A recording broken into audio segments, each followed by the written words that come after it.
विस्फोटक न्यूज के प्रायोजक हैं red pro real estate developers.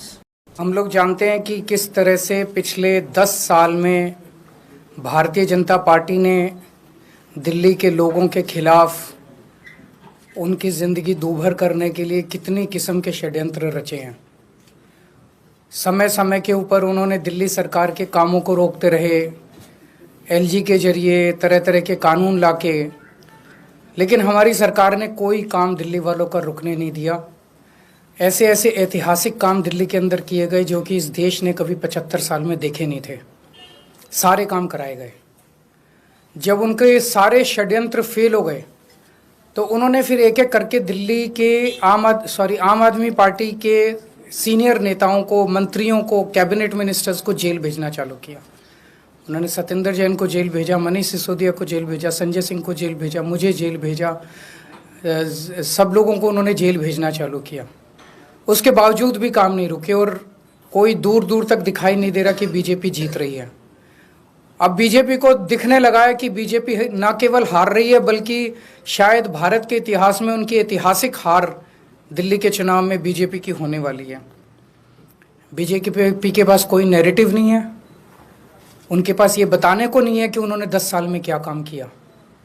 10 साल में आधी सरकार दिल्ली में उनकी भी थी, उनके 7 एमपी थे, उनके एलजी थे, उनके पास अरबों खरबों रुपया था केंद्र सरकार के पास।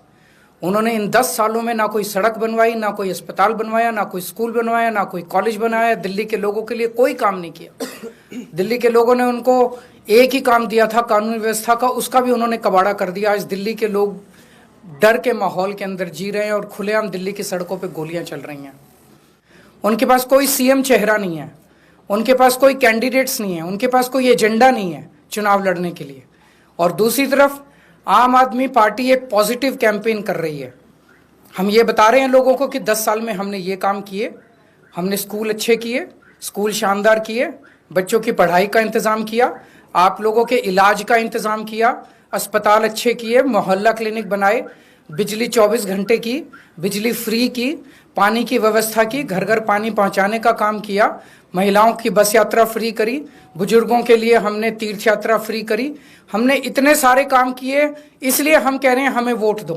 आने वाले समय में हम महिलाओं को 2100 रुपए देंगे, बुजुर्गों का फ्री में इलाज कराएंगे, चाहे प्राइवेट हो चाहे सरकारी हो। हम ये काम करेंगे, हमें इन पे काम दो। हम अपने कामों पे वोट मांग रहे हैं, वो केवल और केवल गालियों पे वोट मांग रहे हैं और काम रोकने पे वोट मांग रहे हैं। इस सब से बीजेपी बुरी तरह से बौखला गई है।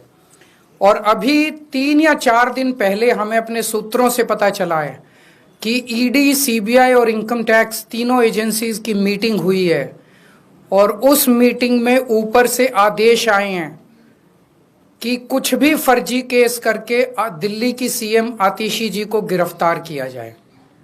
ये मैं पूरी जिम्मेदारी के साथ आज बहुत बड़ा आरोप लगा रहा हूं कि इन तीनों एजेंसीज को ऊपर से कहा गया है कि दिल्ली की सीएम आतिशी जी को कोई भी फर्जी केस बनाकर गिरफ्तार किया जाए। उन्हें यह भी कहा गया है कि उसके पहले, गिरफ्तारी के पहले, आम आदमी पार्टी के सभी सीनियर लीडर्स पर आने वाले दिनों में रेड होगी। मेरे ऊपर रेड होगी, मनीष जी के ऊपर रेड होगी, फिर से हमारे ऊपर सब पे रेड हो चुकी है। संजय सिंह पे रेड होगी, सौरभ भारद्वाज पे रेड होगी, सत्येंद्र जैन पे रेड होगी, आतिशी जी पे रेड होगी, हम सब पे रेड कराई जाएगी। और उनका मकसद है कि किसी भी तरह से हमें चुनावी तैयारियां जो हम कर रहे हैं, प्रचार कर रहे हैं, उससे डिस्ट्रैक्ट करना ताकि हमारा दिमाग दूसरी चीजों में उलझा रहे। ऐसा भी सुनने में आया, सूत्रों से पता चला है कि ट्रांसपोर्ट विभाग में कोई फर्जी केस तैयार किया जा रहा है आतिशी जी के खिलाफ। और इनका पूरा मकसद है कि ये किसी भी तरह से महिलाओं की फ्री बस योजना जो है वो रोकना चाहते हैं, वो बंद करवाना चाहते हैं ये लोग। तो ट्रांसपोर्ट विभाग में कोई फर्जी केस आतिशी जी के खिलाफ तैयार किया जा रहा है। हमें पूरा यकीन है कि लोग इस गंदे षड्यंत्र का जो पिछले कई सालों से साजिशें रच रहे हैं, झूठे केसों में फंसा फंसा के हम लोगों को जेल में डाल रहे हैं, लोग इसका जवाब देंगे।